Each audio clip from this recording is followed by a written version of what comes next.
Charlotte didn't ask for permission to change. It just did. Charlotte is on an absolute roll right now, whether you're paying attention or not. And if you think that you've already got this city figured out, that's actually where most people get caught off guard. Because the Charlotte that you fell in love with 5 years ago, yeah, it already packed up and moved on. Quiet streets turning loud, random areas turning into, how did this get so expensive conversations? Like when South End patios are shoulder to shoulder at 6:15 on a Thursday, and you're wondering when that became normal. This stuff was baked in years ago while everyone else was busy complaining about I-77 southbound randomly turning into a parking lot. This pattern has been here for years. It's just impossible to ignore now. Real talk, if you live here, want to live here, or you're just trying to understand why this city feels different every time you blink, you're in the right place. Because once you start noticing these shifts, you can't unsee them. And you start wondering how many people around you still don't. A few years ago, there were parts of Charlotte that you barely noticed. You didn't slow down, you didn't stop. You definitely didn't text anyone and say, hey, let's meet here. Now those same stretches feel louder, tighter, busier. Parking is suddenly a game. Weeknights feel like weekends. You hear patio chatter spilling into the street and smell food every time you crack the window, especially around Plaza Midwood. And if you catch yourself thinking, wait, when did this become a thing?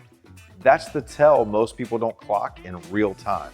Charlotte doesn't flip a switch. It layers momentum until the vibe changes. It didn't happen overnight. This city rewards the people who notice the shift before it gets obvious, before curiosity turns into regret. And once you see how Charlotte actually evolves, you stop thinking in terms of neighborhoods and start thinking about how your days really work. And that's when the story changes, because the biggest shifts aren't about buildings at all. They're about how people are living their lives now. Charlotte isn't just adding buildings, it's compressing daily life. And this is the part that most people don't see coming, because it doesn't feel like development when you're living in it. It just feels like life is getting easier. I had a client a while back who moved here fully expecting the classic suburban routine. Long drives, weekend errands stacked back to back, everything planned. A few months in, they call me and say, I haven't been on the highway all week. Not because they work from home, because suddenly their gym, coffee, groceries, and dinner plans were all within 5 minutes of each other. They actually joked that their car felt like it was collecting dust Monday through Friday. That's the moment everything changes. For them, close meant 5 minutes to coffee, 7 to the gym, and under 10 to groceries. No highway, no planning. You see it play out in places like South End, where people used to drive in for a night out and now plan their entire week around what's downstairs. But you also see it in suburban pockets around Ballantyne, Weddington, and Waxhaw, where town centers are quietly doing the same thing. It's a different scale, but the same effect. Fewer windshield hours and more spontaneous decisions. Life feels less scheduled and more lived. That's not an accident. Urban planning and real estate research consistently show that mixed-use areas reduce daily car trips and keep people spending time closer to home, because convenience beats intention every single time. What's wild is that urban mixed-use districts and suburban town centers are now solving the same lifestyle problem, just at different speeds. In fact, households in mixed-use or transit-adjacent areas make roughly 20 to 30% fewer car trips per day compared to single-use suburban areas. In real life, that means less driving, more walking, and more money staying in the neighborhood. And studies also show that people who are willing to trade a 10 to 15% of home size just to gain walkability and daily convenience. You feel it when weeknights suddenly feel social, when patios fill up without a big event, when parking gets competitive at places that used to be empty. It's lifestyle density, not just density. And here's the thing that most people miss. This isn't only happening in the obvious places. Suburban growth in Charlotte isn't about pushing farther out anymore. It's about building lifestyle hubs inside areas people already love. That's why buyers are starting to choose areas based on how their days actually flow instead of just square footage or price per square foot. The conversation has shifted from how big is the house to how easy is life here? If you're listening to this and realizing that how you live day to day matters more than just the house itself, it's not an accident. This is exactly what we help people figure out. We are the local Charlotte real estate team of choice, and our job is to help you discover where this kind of lifestyle actually fits you, not just what looks good on paper. If you're thinking about buying, selling, or relocating and want real guidance instead of guesswork, call us, text us, or email us. All our contact information is in the description below. This is a discovery conversation, not a sales pitch, and it's how smart moves in Charlotte actually get made. Here's where people get confused. They look at Charlotte and think everything is growing at the same speed. It's not. Growth doesn't spread evenly, it ripples. One area pops, pressure builds, and then that energy spills into the next ring out. That's why some neighborhoods feel like they changed overnight, while others are still sitting in the same rhythm they had 5 years ago. You see this clearly when you look at what happened after South End locked in as a blue line lifestyle hub. Once transit-driven density hit full stride there. Demand didn't disappear when prices climbed. It jumped outward. People who were priced out of South End didn't leave the city. They moved one neighborhood over. Same lifestyle goal, different entry point. That's the ripple. Take the West End, for example. For years, it flew under the radar. Then infrastructure money showed up. Zoning shifted, transit access got real, and suddenly, buyers who wanted walkability and proximity without South End pricing started paying attention. Not because it was trendy, but because it made sense, and that's how ripples actually move. Research around transit-oriented development shows this pattern over and over. Property values and buyer demand tend to rise first in the core node, then accelerate fastest in the adjacent areas once the core starts feeling crowded or expensive. In Charlotte, homes located within about 1 mile of major transit and redevelopment corridors have seen price growth roughly 15 to 25% higher than the metro average over longer cycles. Not instantly, but steadily. That's the patience play that most people miss. And this ripple doesn't only move outward from the urban core. You can feel it in South Charlotte too. As Uptown and South End prices climb, secondary corridors near South Park and places like Ray Farm start absorbing that pressure. Not because they're cheap, because they offer a different kind of balance. Shorter drives, newer retail, familiar neighborhoods with upgraded daily convenience. That's suburban spillover, not urban escape. You notice it in the daily rhythm. Some areas wake up early and stay busy. Coffee shops humming by 8 a.m., construction noise by mid-morning. Others don't really come alive until later. Lights flick on, restaurants fill, parking tightens. Same city, totally different pulse. That contrast tells you where momentum is building versus where it has already matured. So quick pause. What part of Charlotte feels like it's changing the fastest right now from where you sit? Drop it in the comments. I read every one, and it helps shape what we cover next. The mistake people make is assuming faster always means better. Sometimes it just means louder. The smartest buyers and sellers watch where the growth is aligning with infrastructure and daily life, not just where the cranes are today. That's why areas like University City, long dismissed as later, are quietly repositioning as job hubs with transit access and lifestyle upside. It's a slow burn, big payoff if you understand the timing. And once you understand that timing, you start to see that the next shift coming before it even hits the headline, because the next phase of growth isn't just about where people move, it's about how value quietly stacks up long before most people notice. If you want to understand where Charlotte is headed next, don't look at the suburbs first. Look at what's happening in Uptown Charlotte. Uptown is the mood ring for this city. When it's humming, everything else accelerates. When it shifts, the ripple hits everywhere. And right now, Uptown isn't dying. It's recalibrating. For a long time, Uptown had one job. Work days, suits, lunch rush, clear out by 6. That model cracked when hybrid work showed up. Fewer 5-day office routines meant quieter mornings, emptier sidewalks, and a lot of people asking the wrong question. Is Uptown done? That was never the right framing. The real story is that Uptown stopped being just a job center and started acting like a neighborhood again. You can feel it if you're down there on a random weekday afternoon. The soundscape is different. Less rush hour chaos, more foot traffic that actually lingers, coffee shops with laptops open past noon, restaurants pacing for dinner crowds instead of relying on expense account lunches. Residential towers matter more now than office headcounts.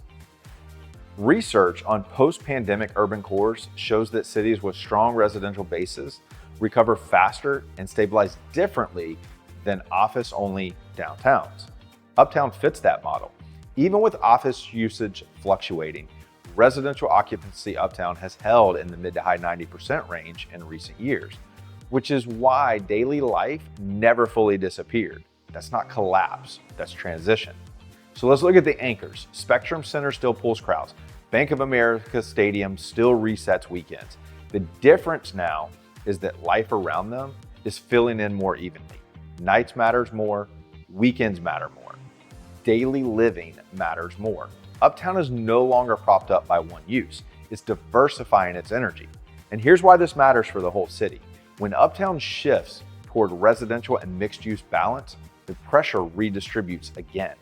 Demand doesn't just vanish, it reroutes. Some buyers lean in closer, others jump just outside the core for space. But the signal is clear. Charlotte isn't dependent on a single downtown identity anymore. It's building resilience through variety. The cities that struggle are the ones that try to force the old model back. Charlotte isn't doing that. It's letting Uptown evolve, and that evolution tells you what's coming next. More emphasis on livability, more weight on daily experience, less obsession with one dominant use. That is a healthier, long-term pattern. By now, it should be obvious that Charlotte's growth isn't random. This isn't luck, and it's definitely not just developers throwing darts at a map. There's a pattern behind where the city is leaning, and once you see it, you start predicting change before the headlines catch up. The part that usually clicks later than it should is this: infrastructure first, density second, lifestyle last. That order matters. Whenever roads, rail, greenways, and utilities show up together, growth follows. Not instantly, but consistently. Charlotte's long-term planning has quietly shifted toward building corridors instead of isolated projects, which is why momentum stacks in very specific places instead of spreading evenly everywhere. And here's the part that throws people off. Zoning and approvals often move faster than roads, rail, and amenities, so growth feels inconvenient before it feels inevitable. And that friction is not a red flag. It's proof that demand is already locked in. Look at how transit lines shape behavior. The Link's corridors didn't just move people, they reshaped land use. Areas near rail stations consistently attract mixed-use zoning, higher residential density, and commercial investment because daily life becomes easier when movement is predictable. Research on transit-oriented development shows that properties within walking distance of rail and major transit investments tend to outperform broader markets over time. It's not because of hype, but because infrastructure reduces friction. The less friction equals more demand. You see this play out clearly along the Blue Line and planned corridors tied to future expansion. But it's not only rail. Road upgrades, interchange improvements, and greenway connections matter just as much. In South Charlotte, infrastructure investments near places like Ray Road have quietly set the stage for the kind of mixed use and residential growth people assume came out of nowhere. It didn't. The groundwork was laid years earlier. Quick version, if you zoom out when infrastructure shows up first, the rest always follows. That's the whole pattern. City planning documents back this up. Charlotte's long-range framework emphasizes transit-oriented density, corridor growth, and infill over sprawl. And the results show up in the numbers. More than 70% of new multifamily permits in recent years have been approved within established growth corridors rather than fringe suburban areas. That's intentional. That's policy aligning with demand. The mistakes people make is waiting and watching cranes instead of plans. By the time a building goes vertical, most of the value shift has already started. The real signal is when zoning changes, transit funding, and infrastructure timelines begin lining up. That's when neighborhoods quietly reposition, long before they feel finished or polished. And this pattern explains why some areas feel perpetually under construction while others seem frozen in time. It's not favoritism, it's sequencing. Infrastructure dictates what can happen next. You see it on the ground, cones on Ray Road, rail platforms taking shape, greenway gaps finally closing. Everything else follows. Most people think new construction shows up because a neighborhood is already hot. That's backwards. In Charlotte, jobs reset neighborhoods first. Construction just makes it visible. So here's how it actually works. Employers expand, campuses grow, payroll concentrates, then housing demand locks in around that gravity. By the time cranes show up, that reset's already happened. You can see it clearly in places like Ballantyne. What used to feel like a straight up office park now hums differently. More apartments, more townhomes, more people around outside of work hours. That's not a vibe shift, that's a workforce shift. Bottom line here, jobs move first, housing reacts second, and prices explain it last. You feel these resets during the work week. Morning traffic pattern shift, lunch spots stay busy longer, gyms fill up earlier, parking lots don't empty out at night. That's daily life changing because people aren't just visiting the area, they're committing to it. New construction accelerates the reset. When modern housing appears near job centers, it attracts buyers who prioritize convenience and stability. Often move-up buyers, often relocation professionals, people who want predictability over novelty. That's how neighborhoods quietly age up without losing momentum. And because most of this construction rolls out in phases, prices tend to adjust smoothly instead of spiking overnight. But residents live with cranes, cones, and half-finished amenities longer than they expect. Less shock, more patience. University City is another spot that people misread. For years, it got boxed into one label, campus area. Student rentals, end of story. But when you factor in UNC Charlotte, healthcare expansion, and nearby corporate operations, the math changes. Job density rises, housing demand stabilizes, the buyer profile matures. Neighborhoods don't need to be trendy to reset. They need anchors. Research on employment-driven housing markets back this up. Areas tied to stable job growth outperform speculative zones over time because demand isn't emotional, it's functional. In Charlotte, professional services, healthcare, and logistics are spreading across multiple nodes instead of concentrating in one downtown core. More than 30% of the metro's employment growth is now happening outside of Uptown, which explains why housing demand keeps redistributing instead of piling into a single hotspot. And this isn't limited to office corridors. Around Charlotte Douglas International Airport, employment growth creates steady housing demand even when broader market sentiment wobbles. Planes land, shifts change, homes stay relevant. It's not flashy, but it is resilient. This is why smart observers stop asking whether a neighborhood is cool and start asking what is anchoring it. Jobs reset neighborhoods by changing who stays long-term, not who shows up on the weekends. Once that reset takes hold, everything else follows. This usually starts the same way. Someone says they're not looking for luxury. They just want a little more space, better schools, a calmer street, 10 minutes off the commute, nothing fancy. And then the showing ends, they pause in the driveway, and you can see it on their face. This feels different. That's how Charlotte's luxury market actually grows, not through intention, through realization. This is why this side of Charlotte works so well for move-up families and downsizers who want calm without disconnecting. People don't wake up aiming for luxury. They chase ease. And in Charlotte, ease lives in very specific places. Areas like South Park, Myers Park, and Weddington don't sell flash. They sell flow. Schools that work, errands that stack, streets that stay quiet without feeling isolated. That's the upgrade. In fact, recent market data shows that South Charlotte consistently captures over 40% of the metro's $1 million plus home sales, despite representing a much smaller share of the total housing inventory. That's not height, that's concentration. Here's the day versus night contrast that gives it away. During the day, life is efficient.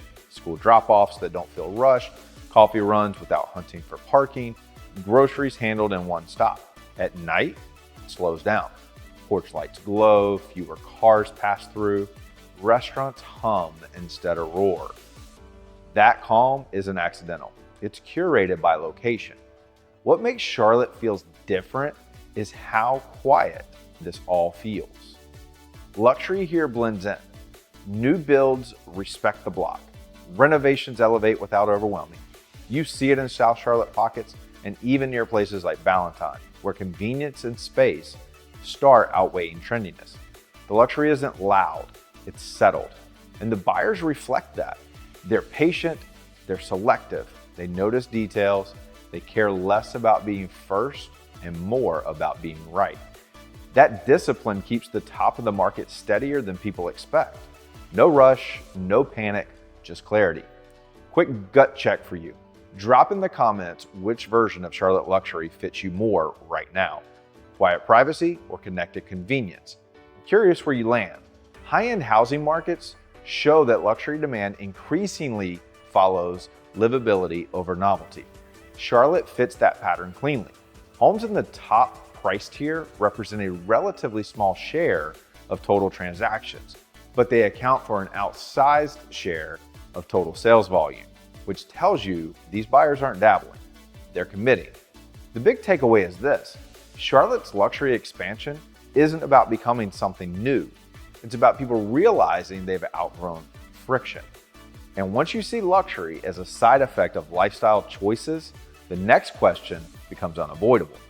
How do you separate developments that truly change daily life from headlines that just sound important? This isn't a pivot. It's the other side of everything we've already been talking about. If Charlotte feels harder than it used to, that's not a glitch, that's the receipt. Winning cities don't feel calm while they're winning.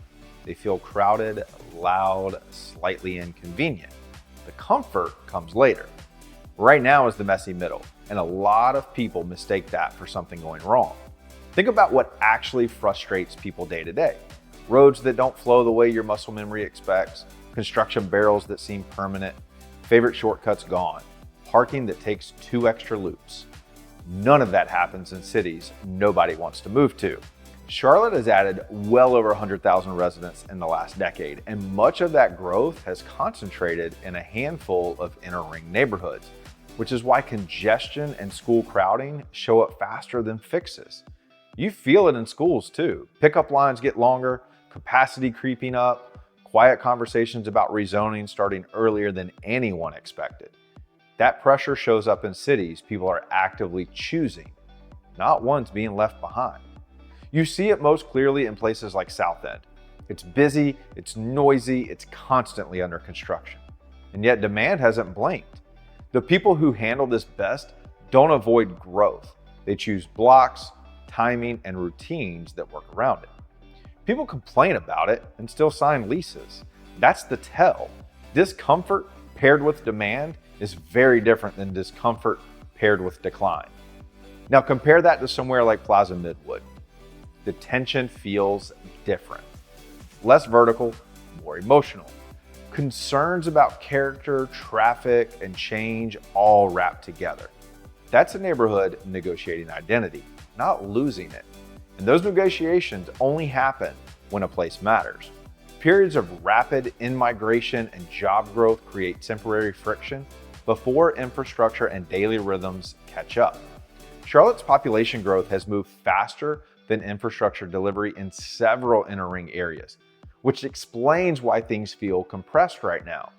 It's not broken, it's compressed. There's also an emotional layer that people don't always admit. Growth forces comparison.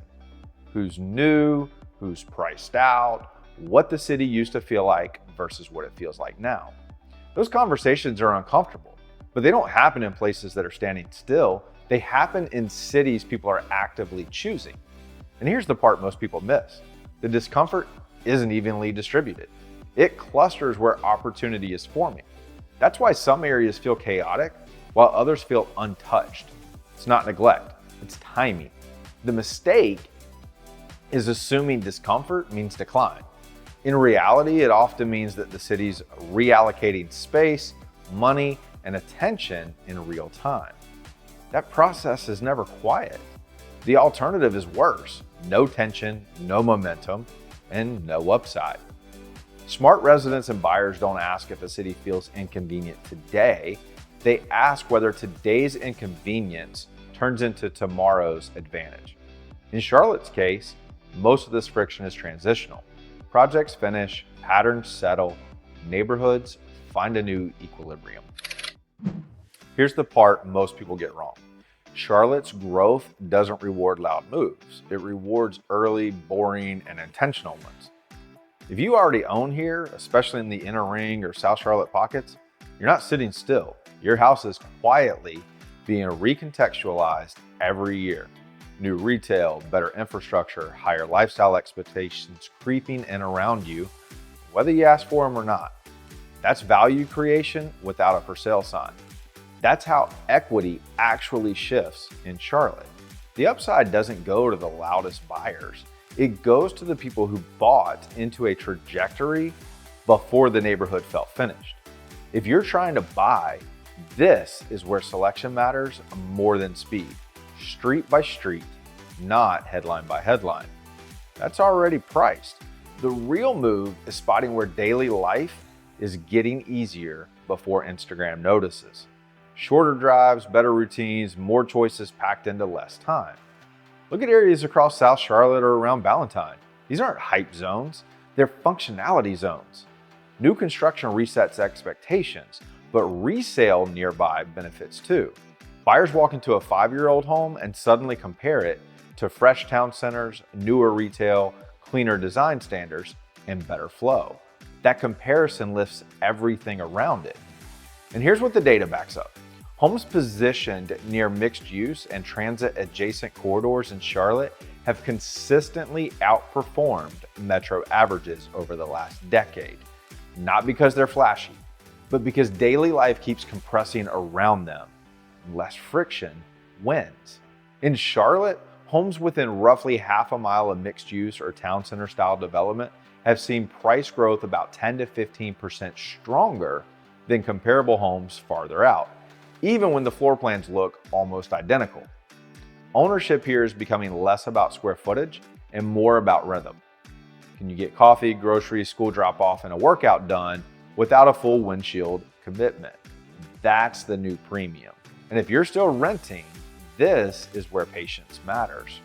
Rents usually spike first when an area improves. Ownership benefits lag, but they last longer. Buyers who step in during the messy middle often end up riding the cleanup phase. This is why Charlotte doesn't move in a straight line. Some neighborhoods leap, others simmer. The winners aren't always obvious, but they share one thing in common: intentional planning plus lifestyle gravity. Owning here isn't about timing the market perfectly. It's about understanding what kind of city Charlotte is becoming, then aligning your home choice with that trajectory.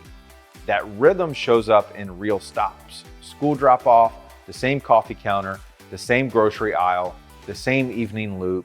And once you see that clearly, the final skill becomes critical: knowing how to separate real, city-shaping projects from announcements that sound impressive but don't actually change daily life.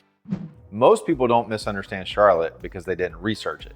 They misunderstand it because they brought the wrong mental mode with them. Relocation buyers usually show up looking for one of two things: either a mini version of where they came from or a checklist city that behaves exactly like the rankings said it would. Charlotte doesn't do either. It moves quieter, sideways, in layers. Most of these misses get fixed once buyers match the area to their actual weekday rhythm instead of the vibe. At first glance, it can feel spread out. You drive 10 minutes and the vibe changes. Coffee shops turn into cul-de-sacs. Breweries turn into ball fields. That throws people, especially if they're coming from places where density is obvious and everything announces itself loud. Here's what they miss early. Charlotte is a city of nodes, not one single center. Life clusters. Daily routines orbit around where you actually live, not some postcard downtown.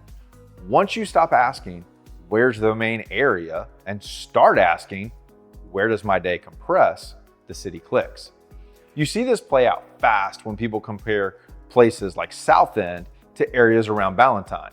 One feels loud, vertical, and social. The other feels efficient, polished, and routine-driven. Neither is better, they just solve different problems. Relocation buyers get burned when they shop vibes instead of rhythms. There's also a timing illusion. Charlotte rewards patience, but relocation buyers often want instant payoff. They want a place that already feels finished. The irony is, those areas usually carry the least upside and the most competition. Meanwhile, the spots that feel slightly inconvenient today are often the ones that age best. Roughly 60% of home purchases in the Charlotte metro now involve buyers relocating from outside the region, which means pricing, demand, and neighborhood perception are constantly being reset by people learning the city in real time. Early misreads are common. Course corrections happen fast.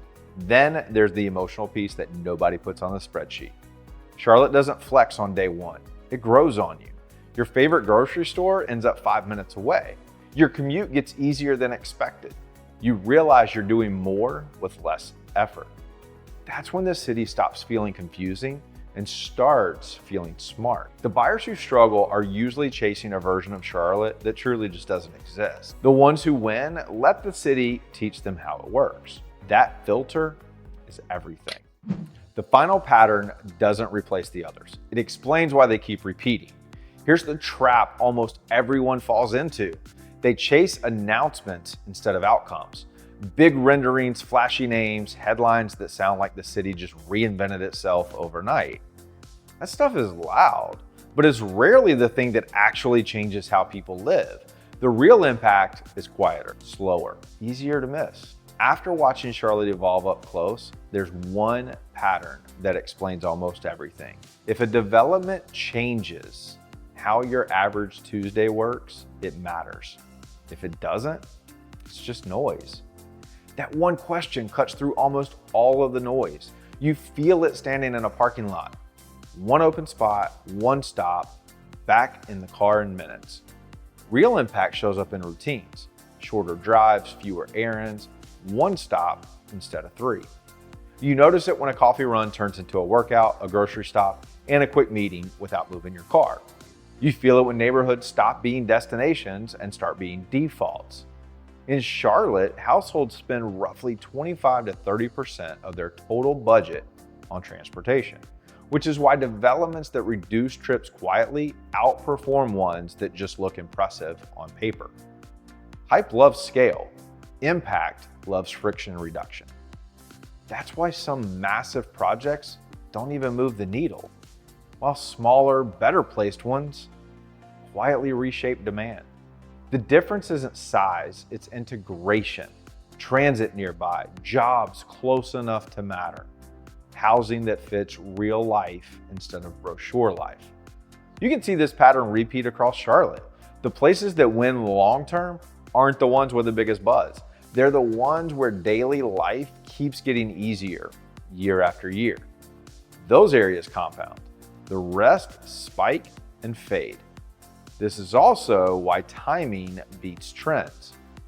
Buyers who wait for certainty usually pay for it.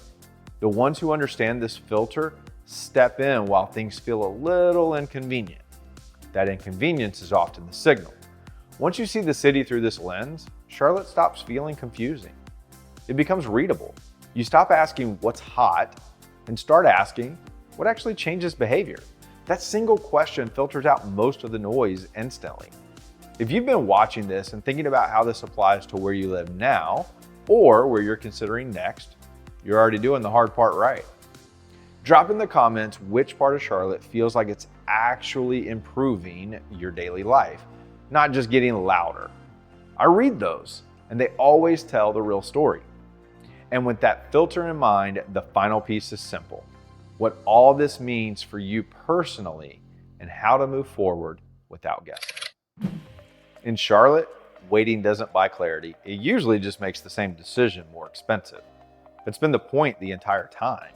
We walk through how growth is reshaping daily life, why some areas move faster than others, the trade-offs that come with winning cities, why relocation buyers misread Charlotte at first, and the one filter that separates real impact from hype. When you understand how this city actually works, guessing stops being necessary. We see the cost of guessing all the time. Like the buyer who waited for a neighborhood to settle only to end up paying more for the same lifestyle a year later. Or the family that almost chose the wrong side of town until we mapped their real routine and flipped the plan completely. No rush, no pressure, just clearer decisions earlier. We're the local Charlotte real estate team of choice, and this is exactly how we help people move smarter here. If you want clarity on where to live, when to move, or how to think through your next step, our info is in the description. Call us, text us, email us, or shoot us a DM if you're still sorting things out. We'll point you in the right direction. And if you want to keep learning the city the smart way, queue up some of our playlists. We break it all down. Neighborhoods, lifestyle, and real trade-offs so you don't have to learn Charlotte the hard way. Thanks for hanging with me, and I'll catch you on the next one.